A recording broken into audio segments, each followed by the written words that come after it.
प्रस्तुत है डॉक्टर हुकमचंद जी भारिल द्वारा लिखित तीर्थंकर भगवान महावीर। भगवान महावीर का जीवन अब पुराणों की गाथा मात्र नहीं रहा। उन्हें अब इतिहासकारों ने ऐतिहासिक महापुरुष के रूप में स्वीकार कर लिया है। महात्मा गांधी ने उन्हें अहिंसा के अवतार के रूप में याद किया है। जैन मान्यतानुसार भगवान अनंत होते हैं।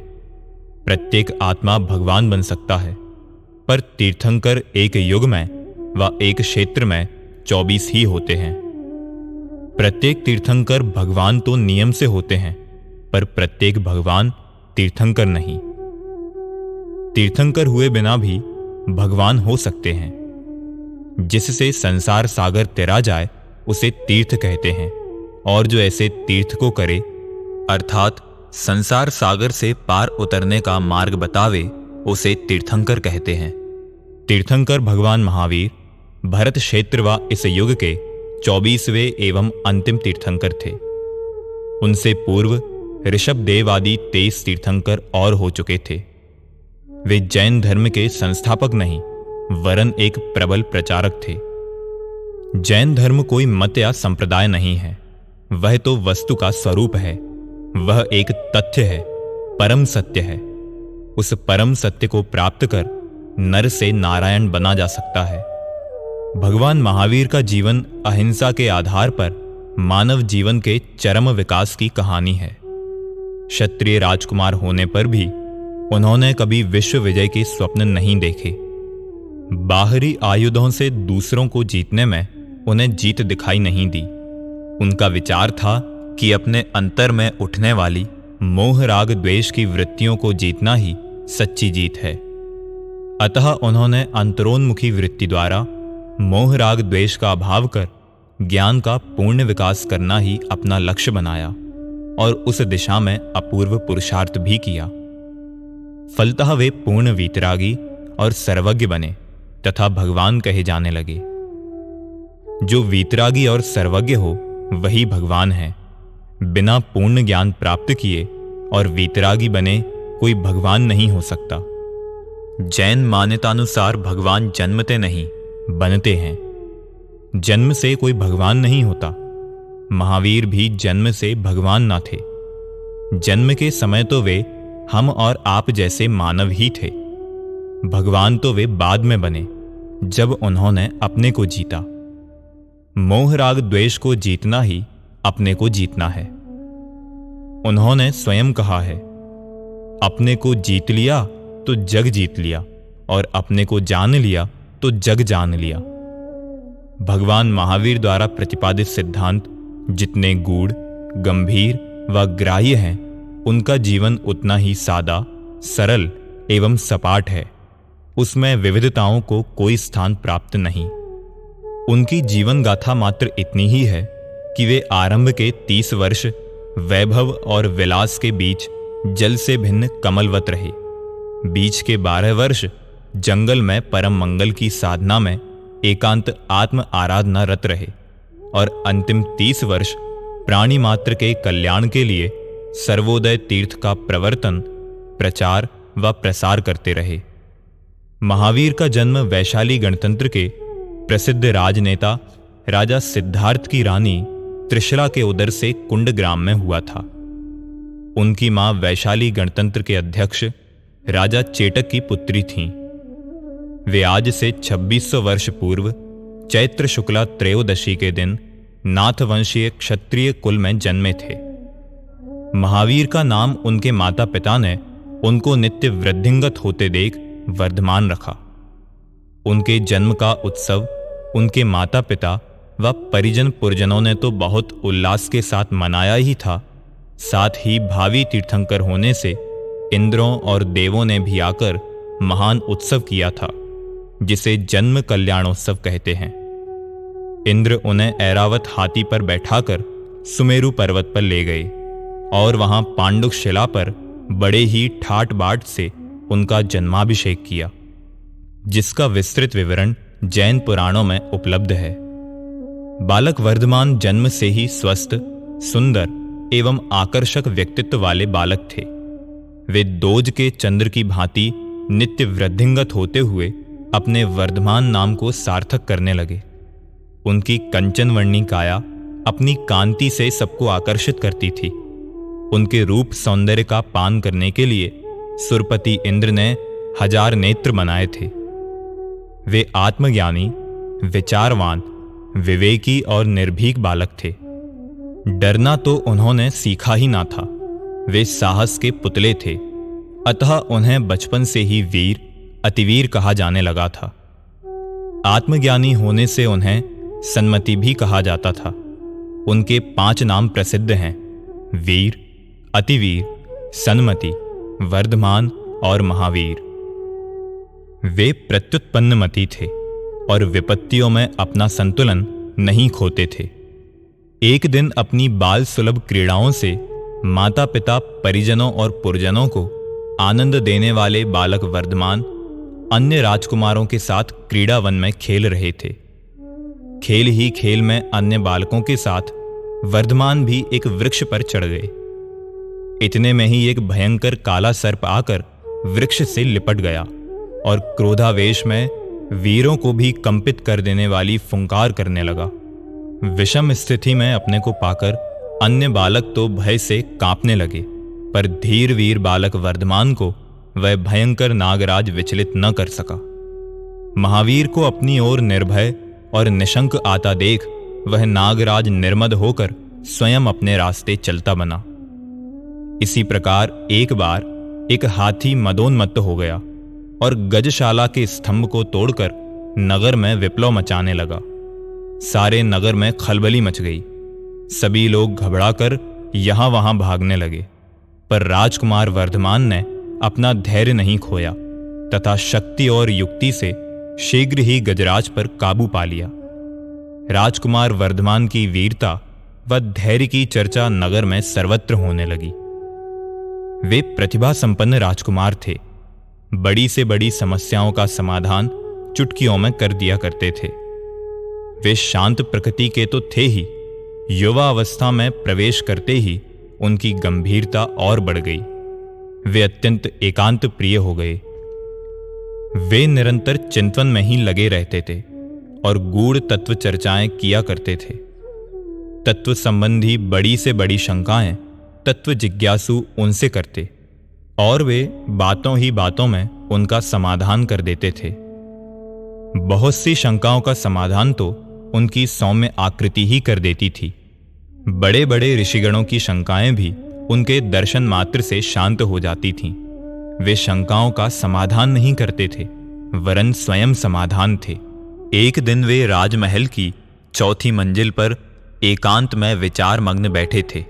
उनके बाल साथी उनसे मिलने को आए और मां त्रिशला से पूछने लगे, वर्धमान कहाँ है? गृह कार्य में संलग्न मां ने सहज ही कह दिया, ऊपर। सब बालक ऊपर की ओर दौड़े और हाँफते हुए 7वीं मंजिल पर पहुंचे, पर वहां वर्धमान को ना पाया। जब उन्होंने स्वाध्याय में संलग्न राजा सिद्धार्थ से वर्धमान के संबंध में पूछा तो उन्होंने बिना गर्दन उठाए ही कह दिया, नीचे। मां और पिता के परस्पर विरुद्ध कथनों को सुनकर बालक असमंजस में पड़ गए। अंततः उन्होंने एक एक मंजिल खोजना आरंभ किया और 4थी मंजिल पर वर्धमान को विचार मग्न बैठे पाया। सब साथियों ने उल्हाने के स्वर में कहा, तुम यहां छिपे छिपे दार्शनिकों की सी मुद्रा में बैठे हो और हमने 7 मंजिलें छान डाली। मां से क्यों नहीं पूछा? वर्धमान ने सहज प्रश्न किया। साथी बोले, पूछने से ही तो सब कुछ गड़बड़ हुआ। मां कहती हैं ऊपर और पिताजी नीचे। कहां खोजें? कौन सत्य है? वर्धमान ने कहा, दोनों सत्य हैं। मैं 4थी मंजिल पर होने से मां की अपेक्षा ऊपर और पिताजी की अपेक्षा नीचे हूं, क्योंकि मां पहली मंजिल और पिताजी 7वीं मंजिल पर हैं। इतना भी नहीं समझते? ऊपर नीचे की स्थिति सापेक्ष है। बिना अपेक्षा ऊपर नीचे का प्रश्न ही नहीं उठता। वस्तु की स्थिति पर से निरपेक्ष होने पर भी उसका कथन सापेक्ष होता है। प्रतिपादन की इसी शैली को ही तो स्याद्वाद कहते हैं। स्याद्वाद एक ऐसी शैली है जिसमें कहीं किसी को कोई विरोध नहीं आ सकता। यह सर्व समाधान कारक एवं सर्व समन्वय संयुक्त वाणी है। इस प्रकार बालक वर्धमान स्यादवाद जैसे गहन सिद्धांतों को बालकों को भी सहज समझा देते थे। वे बड़े धीर वीर क्षत्रिय युवक थे। वे चाहते तो राजा बन सकते थे, प्रजा को सताकर अपना राजकोष भर सकते थे और उसके बल पर एक बड़ी भारी सेना रखकर बहुत से हरे भरे देशों को उजाड़ बनाकर महाराजा भी बन सकते थे। पर यह सब कुछ उन्हें इष्ट ना था। जिसे हम संपत्ति मानते हैं वह उन्हें विपत्ति प्रतीत हुई। राज्य सुख बंधन लगा। मानवता के उत्पीड़न में आनंद की कल्पना वे न कर सके। वे तो शाश्वत अतीन्द्रिय आनंद की खोज में थे और वह आनंद बाहर से नहीं, अपने अंतर में प्राप्त होने वाली वस्तु है। अतः उनकी वृत्तियां अंतरोन्मुखी हो गईं। उस युग में बाह्य वातावरण हिंसा से व्याप्त था। धर्म के नाम पर भी हिंसा तांडव नृत्य कर रही थी। यज्ञों में पशुओं की बलि तो साधारण बात हो गई थी। नरमेघ यज्ञ तक होने लगे थे। धर्म के ठेकेदार स्वर्ग में भेजने के बहाने धर्म के नाम पर निरीह पशुओं और असहाय मानवों को होमने लगे थे। अहिंसा के अवतार महावीर का अपने को उक्त वातावरण में खपा पाना संभव ना था। वे सबको सन्मार्ग दिखाना चाहते थे, किंतु दूसरों को समझाने के पूर्व वे अपने ज्ञान का पूर्ण विकास कर लेना चाहते थे। बाह्य हिंसा से जगत को रोकने के पहले वे अपने अंतर में विद्यमान राग द्वेष रूप भाव हिंसा को पूर्ण समाप्त कर देना चाहते थे। अतः उन्होंने गृह त्याग कर संन्यास लेने का विचार किया। वे महावीर तो बनना चाहते थे, पर हिंसा, अत्याचार, परपीड़न, संहार और क्रूरता के नहीं, वरन अहिंसा और शांति के महावीर बनना चाहते थे। दुनिया ने उन्हें अपने रंग में रंगना चाहा, पर आत्मा के रंग में सर्वांग सराबोर महावीर पर दुनिया का रंग न चढ़ा। यौवन ने अपने प्रलोभनों के पासे फेंके, किंतु उसके भी दांव खाली गए। माता पिता की ममता ने उन्हें रोकना चाहा, पर मां के आंसुओं की बाढ़ भी उन्हें बहा न सकी। उनके रूप सौंदर्य एवं बल विक्रम से प्रभावित हो अनेक राजागण अपनी अप्सराओं के सौंदर्य को लज्जित कर देने वाली कन्याओं की शादी उनसे करने के प्रस्ताव लेकर आए। पर अनेक राजकन्याओं के हृदय में वास करने वाले महावीर का मन उन कन्याओं में ना था। माता पिता ने भी उनसे शादी करने का बहुत आग्रह किया, पर वे तो इंद्रिय निग्रह का निश्चय कर चुके थे। चारों ओर से उन्हें गृहस्थी के बंधन में बांधने के अनेक यत्न किए गए, पर वे अबंध स्वभावी आत्मा का आश्रय लेकर संसार के सर्व बंधनों से मुक्त होने का निश्चय कर चुके थे। जो मोह बंधन तोड़ चुका हो उसे कौन बांध सकता था। परिणाम स्वरूप 30 वर्षीय भरे यौवन में उन्होंने घर बार छोड़ा। नग्न दिगंबर हो निर्जन वन में आत्म साधना रत हो गए। वे मौन रहते थे, किसी से बातचीत नहीं करते थे। कंटकाकीर्ण भूमि ही उनकी शैया थी और नीला आकाश ही चादर। भुजा का तकिया बनाकर रात्रि के पिछले पहर में वे एक करवट मुश्किल से घड़ी दो घड़ी निद्रा लेते थे।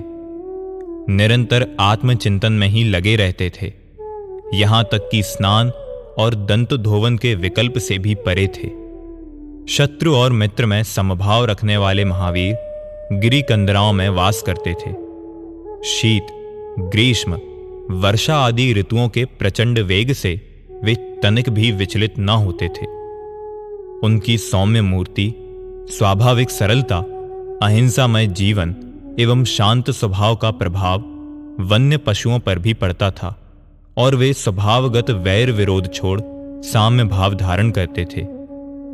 अहि नकुल तथा गाय और शेर एक घाट पानी पीते थे। जहां वे ठहरते वातावरण शांतिमय हो जाता था। कभी कदाचित भोजन का विकल्प उठता तो अनेक अटपटी प्रतिज्ञाएं लेकर वे भोजन के लिए समीपस्थ नगर की ओर आते। यदि कोई श्रावक उनकी प्रतिज्ञाओं के अनुरूप शुद्ध सात्विक आहार नवधा भक्ति पूर्वक देता तो अत्यंत सावधानी पूर्वक खड़े खड़े निरीह भाव से रूखा सूखा आहार ग्रहण कर शीघ्र वन को वापस चले जाते थे।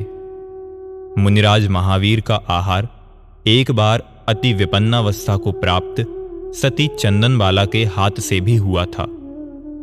इस प्रकार अंतर्बाह्य घोर तपश्चरण करते 12 वर्ष बीत गए। 42 वर्ष की अवस्था में आत्मनिमग्नता की दशा में उन्होंने अंतर में विद्यमान सूक्ष्म राग का भी अभाव कर पूर्ण वीतराग दशा प्राप्त कर ली। पूर्ण वीतरागता प्राप्त होते ही उन्हें परिपूर्ण ज्ञान की भी प्राप्ति हुई। मोह राग द्वेष रूपी शत्रुओं को पूर्णतया जीत लेने से वे सच्चे महावीर बने।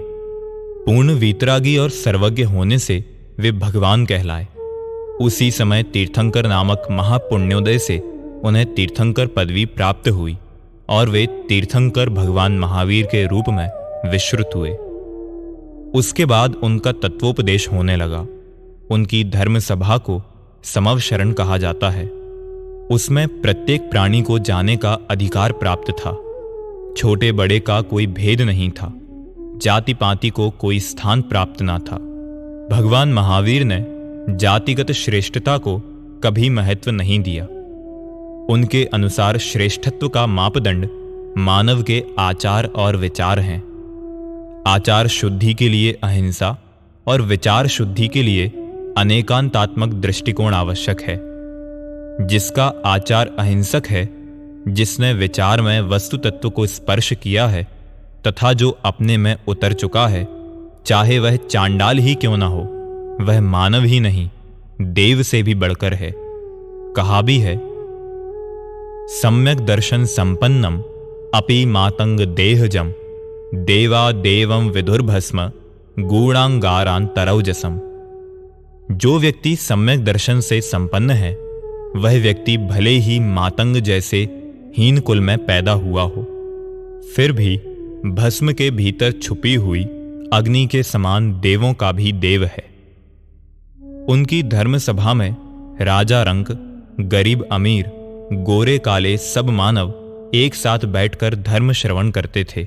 यहां तक कि उसमें मानवों देवों के साथ साथ पशुओं के बैठने की भी व्यवस्था थी और बहुत से पशुगण भी शांतिपूर्वक धर्म श्रवण करते थे। सर्व प्राणी समभाव जैसा महावीर की धर्म सभा में प्राप्त था, वैसा अन्यत्र दुर्लभ है। महावीर के धर्म शासन में महिलाओं को सम्मानपूर्ण स्थान प्राप्त था। उनके द्वारा स्थापित चतुर्विध संघ में मुनि संघ और श्रावक संघ के साथ साथ आरिका संघ और श्राविका संघ भी थे। अनेक विरोधी विद्वान भी उनके उपदेशों से प्रभावित होकर अपनी परंपराओं को त्याग उनके शिष्य बने। प्रमुख विरोधी विद्वान इंद्रभूति गौतम तो उनके प्रमुख शिष्यों में से थे। वे ही उनके प्रथम गणधर बने, जो कि गौतम स्वामी के नाम से प्रसिद्ध हैं। सुधर्म स्वामी आदि और भी उनके गणधर थे। श्रावक शिष्यों में मगध सम्राट महाराजा श्रेणिक प्रमुख थे। लगातार 30 वर्ष तक सारे भारतवर्ष में उनका विहार होता रहा। उनका उपदेश जन भाषा में होता था। उनके उपदेश को दिव्य ध्वनि कहा जाता है। उन्होंने अपनी दिव्य वाणी में पूर्ण रूप से आत्मा की स्वतंत्रता की घोषणा की। उनका कहना था कि प्रत्येक आत्मा स्वतंत्र है, कोई किसी के अधीन नहीं है। पूर्ण स्वतंत्रता प्राप्त करने का मार्ग स्वावलंबन है। अपने बल पर ही स्वतंत्रता प्राप्त की जा सकती है। अनंत सुख और स्वतंत्रता भीख में प्राप्त होने वाली वस्तु नहीं है और न उसे दूसरों के बल पर ही प्राप्त किया जा सकता है। सब आत्माएं स्वतंत्र भिन्न भिन्न हैं, एक नहीं, पर वे एक सी अवश्य हैं, बराबर हैं, कोई छोटी बड़ी नहीं। अतः उन्होंने कहा, अपने समान दूसरी आत्माओं को जानो। सब आत्माएं समान हैं, पर एक नहीं। यदि सही दिशा में पुरुषार्थ करे तो प्रत्येक आत्मा परमात्मा बन सकता है। प्रत्येक प्राणी अपनी भूल से स्वयं दुखी है और अपनी भूल सुधार कर सुखी भी हो सकता है। भगवान महावीर ने जो कहा वह कोई नया सत्य नहीं था। सत्य में नए पुराने का भेद कैसा। उन्होंने जो कहा वह सदा से है, सनातन है। उन्होंने सत्य की स्थापना नहीं, सत्य का उद्घाटन किया। उन्होंने कोई नया धर्म स्थापित नहीं किया। उन्होंने धर्म को नहीं, धर्म में खोई आस्था को स्थापित किया। धर्म वस्तु के स्वभाव को कहते हैं। वस्तु का स्वभाव बनाया नहीं जा सकता। जो बनाया जा सके वह स्वभाव कैसा, वह तो जाना जाता है। कर्तृत्व के अहंकार एवं अपनत्व के ममकार से दूर रहकर जो स्व और पर को समग्र रूप से जान सके, महावीर के अनुसार वही भगवान है। भगवान जगत का तटस्थ ज्ञाता दृष्टा होता है, कर्ता धर्ता नहीं। जो समस्त जगत को जानकर उससे पूर्ण अलिप्त वीतराग रह सके अथवा पूर्ण रूप से अप्रभावित रहकर जान सके, वही भगवान है। तीर्थंकर भगवान वस्तु स्वरूप को जानते हैं, बताते हैं, बनाते नहीं। वे तीर्थंकर थे। उन्होंने धर्म तीर्थ का प्रवर्तन किया। उन्होंने जो उपदेश दिया उसे आचार्य समंत भद्र ने सर्वोदय तीर्थ कहा है। सर्वांतवत तद गुण मुख्य कल्पम, सर्वांत शून्यम च मिथोनपेक्षम, सर्वा पदामंत करम निरंतम, सर्वोदयम तीर्थमिदम तवैव। हे भगवान महावीर, आपका सर्वोदय तीर्थ सापेक्ष होने से सर्व धर्मों को लिए हुए है। इसमें मुख्य और गौण की विवक्षा से कथन है, अतः कोई विरोध नहीं आता, किंतु अन्य वादियों के कथन निरपेक्ष होने से संपूर्णतः वस्तु स्वरूप का प्रतिपादन करने में असमर्थ हैं। आपका शासन सर्व आपदाओं का अंत करने और समस्त संसारी प्राणियों को संसार सागर से पार करने में समर्थ है, अतः सर्वोदय तीर्थ है। भगवान महावीर का सर्वोदय वर्गोदय के विरुद्ध एक वैचारिक क्रांति है। जिसमें सबका उदय हो वही सर्वोदय है। वे मानव मात्र का ही नहीं, प्राणी मात्र का उदय चाहते थे। धर्म के सर्वोदय स्वरूप का तात्पर्य सर्व जीव समभाव और सर्व जाति समभाव से है। सब जीवों की उन्नति के समान अवसरों की उपलब्धि ही सर्वोदय है। दूसरों को बुरा चाहकर कोई अपना भला नहीं कर सकता है। सामाजिक जीवन में विषमता रहते कभी कोई वर्ग सुखी और शांत नहीं रह सकता। यह कदापि नहीं चल सकता कि एक ओर तो असीम भोग सामग्री सहज ही उपलब्ध हो और दूसरी ओर श्रम करते हुए भी जीवन यापन के लिए आवश्यक वस्तुएं भी उपलब्ध ना हो सकें। उसके लिए भगवान महावीर ने अपरिग्रह और अल्प परिग्रह की व्यवस्था को उपादेय कहा, पर उक्त व्यवस्था की स्थापना अहिंसात्मक ढंग से ही होनी चाहिए। भगवान महावीर ने अहिंसा को परम धर्म घोषित किया है। सामाजिक जीवन में विषमता रहते अहिंसा नहीं पनप सकती, अतः अहिंसा के सामाजिक प्रयोग के लिए जीवन में समन्वय वृत्ति, सह अस्तित्व की भावना एवं सहिष्णुता अति आवश्यक है। महावीर ने जनसाधारण में संभावित शारीरिक हिंसा को कम करने के लिए सह अस्तित्व, सहिष्णुता और समता भाव पर जोर दिया, तो वैचारिक हिंसा से बचने के लिए अनेकांत का समन्वयात्मक दृष्टिकोण प्रदान किया। महावीर की अहिंसा के अनेक रूप हैं। अनेकांत स्याद्वाद और अपरिग्रह अहिंसा के ही रूपांतर हैं। अहिंसा की ही दिव्य ज्योति विचार के क्षेत्र में अनेकांत, वचन व्यवहार के क्षेत्र में स्याद्वाद और सामाजिक तथा आत्म शांति के क्षेत्र में अल्प परिग्रह या अपरिग्रह के रूप में प्रकट होती है। भगवान महावीर ने सदा ही अहिंसात्मक आचरण पर जोर दिया है। जैन आचरण छुआछूत मूलक न होकर जिसमें हिंसा ना हो या कम से कम हिंसा हो के आधार पर निश्चित होता है। पानी छानकर पीना, रात्रि भोजन नहीं करना, मध्य मांस का सेवन नहीं करना आदि समस्त आचरण अहिंसा को लक्ष्य में रखकर ही अपनाए गए हैं। हिंसा और अहिंसा की जैसी सूक्ष्म व्याख्या भगवान महावीर ने की है, वैसी अन्यत्र दुर्लभ है।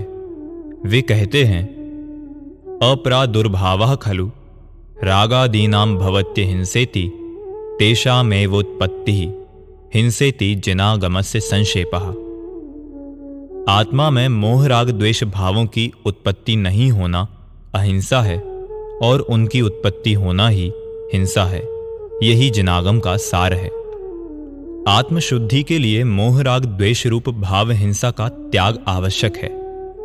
महावीर ने जन्म मूलक वर्ण व्यवस्था को स्वीकार नहीं किया। वे योग्यता मूलक समाज व्यवस्था में विश्वास रखते थे, क्योंकि व्यक्ति की ऊंचाई का आधार उसकी योग्यता और आचार विचार है, न कि जन्म। जन्म से ही छोटे बड़े का भेद करना भी हिंसात्मक आचरण है। आज हमने मानव के बीच अनेक दीवारें खड़ी कर ली हैं। ये दीवारें प्राकृतिक ना होकर हमारे द्वारा ही खड़ी की गई हैं। ये दीवारें रंग भेद, वर्ण भेद, जाति भेद, कुल भेद, देश व प्रांत भेद आदि की हैं। यही कारण है कि आज सारे विश्व में एक तनाव का वातावरण है।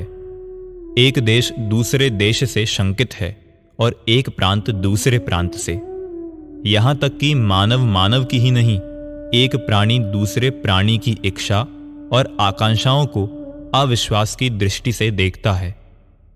भले ही वे परस्पर एक दूसरे से पूर्णतः असंपृक्त ही क्यों ना हो, पर एक दूसरे के लक्ष्य से एक विशेष प्रकार का तनाव लेकर जी रहे हैं। तनाव से सारे विश्व का वातावरण एक घुटन का वातावरण बन रहा है। वास्तविक धर्म वह है जो इस तनाव को व घुटन को समाप्त करे या कम करे। तनावों से वातावरण विषाक्त बनता है और विषाक्त वातावरण मानसिक शांति भंग कर देता है।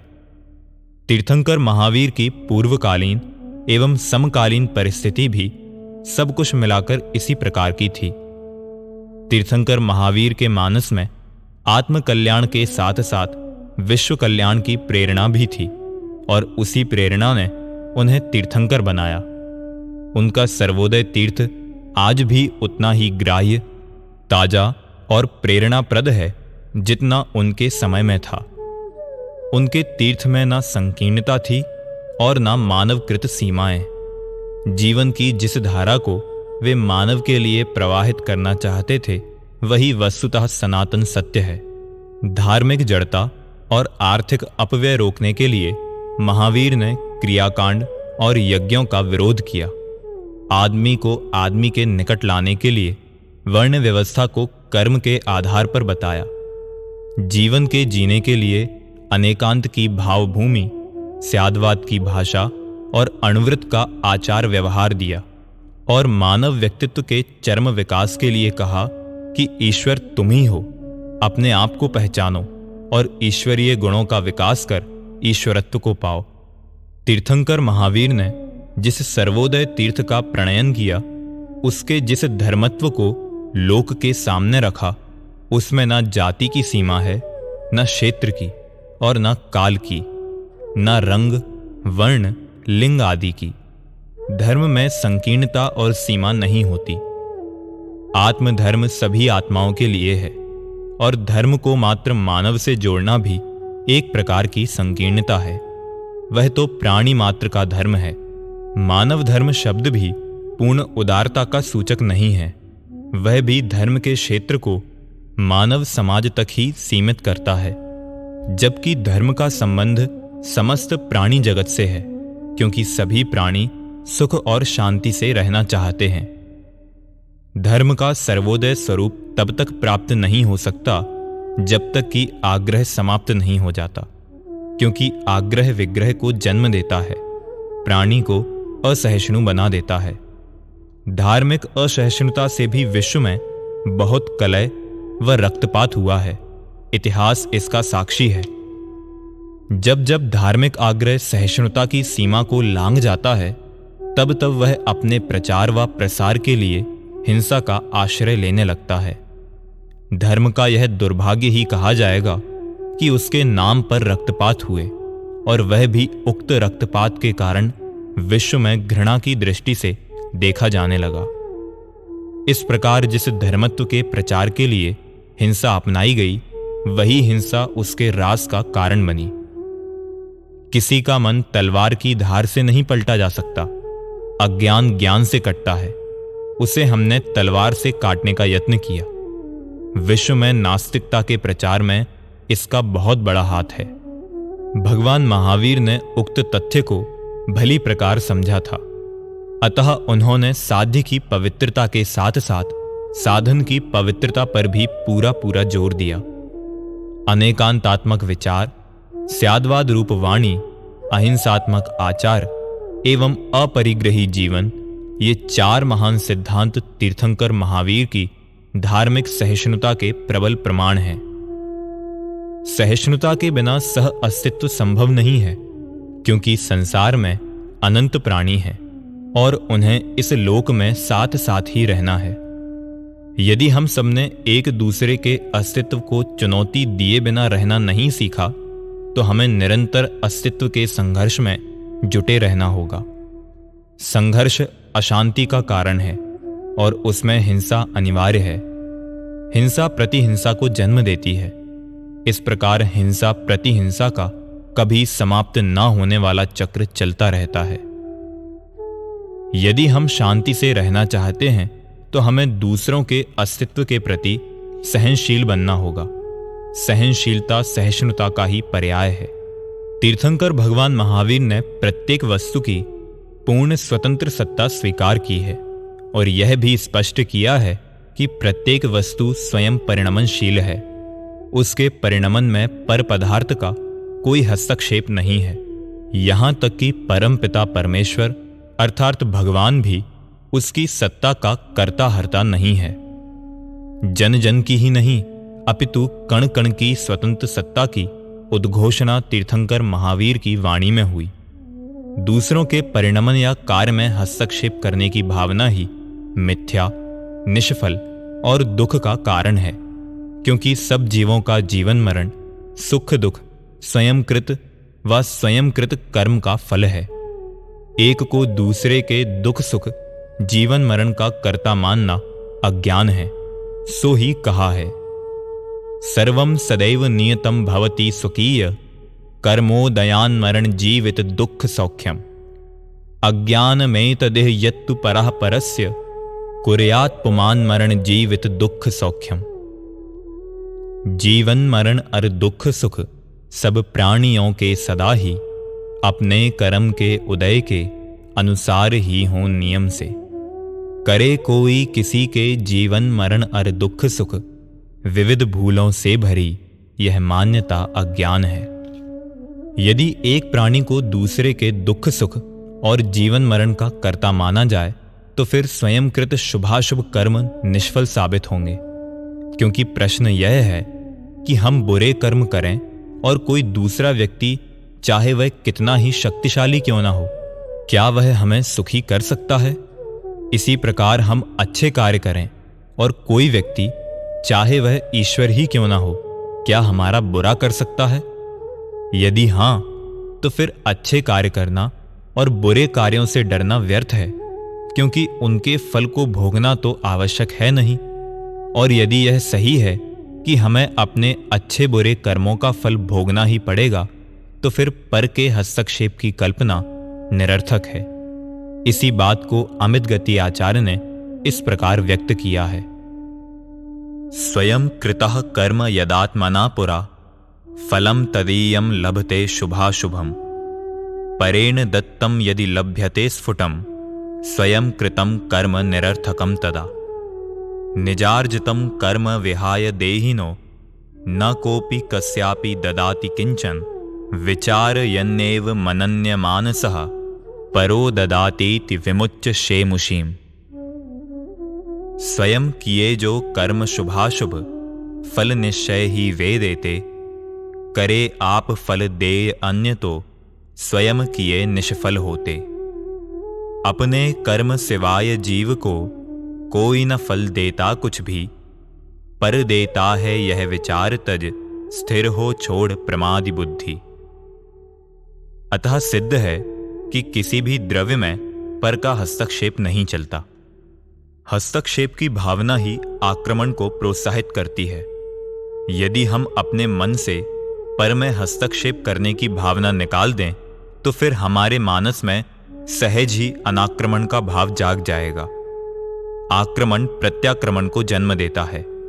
यह आक्रमण प्रत्याक्रमण की स्थिति एक ऐसे युद्ध को प्रोत्साहित कर सकती है जिससे मात्र विश्व शांति ही खतरे में ना पड़ जाए, अपितु विश्व प्रलय की स्थिति उत्पन्न हो सकती है। अतः विश्व शांति की कामना करने वालों को तीर्थंकर महावीर द्वारा बताए गए अहस्तक्षेप, अनाक्रमण और सह अस्तित्व के मार्ग पर चलना आवश्यक है। इसमें ही सबका हित निहित है। उन्होंने व्यक्ति स्वातंत्र्य और विचारों की स्वतंत्रता पर सर्वत्र जोर दिया है। वे अपने पीछे अंधविश्वासियों की भीड़ इकट्ठी कर पोपडम का प्रचार नहीं करना चाहते थे। उन्होंने तो विचारकों को चिंतन की नई दिशा दी है। उन्होंने स्पष्ट कहा, जो मैं कहता हूं उसे तर्क की कसौटी पर कसकर और अनुभूति से आत्मसात करके ही स्वीकार करो, अन्यथा यह सत्य तुम्हारा ना बन पाएगा। आगम प्रमाण रूप चाबुक की मार से, तर्कों के प्रबल प्रहार से और मेरे अद्भुत व्यक्तित्व के प्रभाव से जो मैंने कहा उसे यदि ऊपर से स्वीकार भी कर लिया तो कोई लाभ नहीं होगा। वह तो एक नए अंधविश्वास और पोपडम को ही जन्म देगा। स्वतंत्रता के साथ साथ समानता का सिद्धांत भी उन्होंने प्रतिपादित किया। एकता का आधार समानता ही हो सकती है। उन्होंने हम एक हैं का नारा ना देकर हम सब एक से हैं का नारा दिया। हम सब एक हैं में व्यक्ति स्वातंत्र का अभाव हो जाता है। वहां हम सब एक से हैं में व्यक्ति स्वातंत्र के साथ ही समानता के आधार पर एकता भी स्थापित होती है, जो कि वस्तु स्वभाव और मानव मनोविज्ञान के अति निकट है। इस प्रकार उनका उपदेश सार्वभौमिक और विश्व शांति की ओर ले जाने वाला है।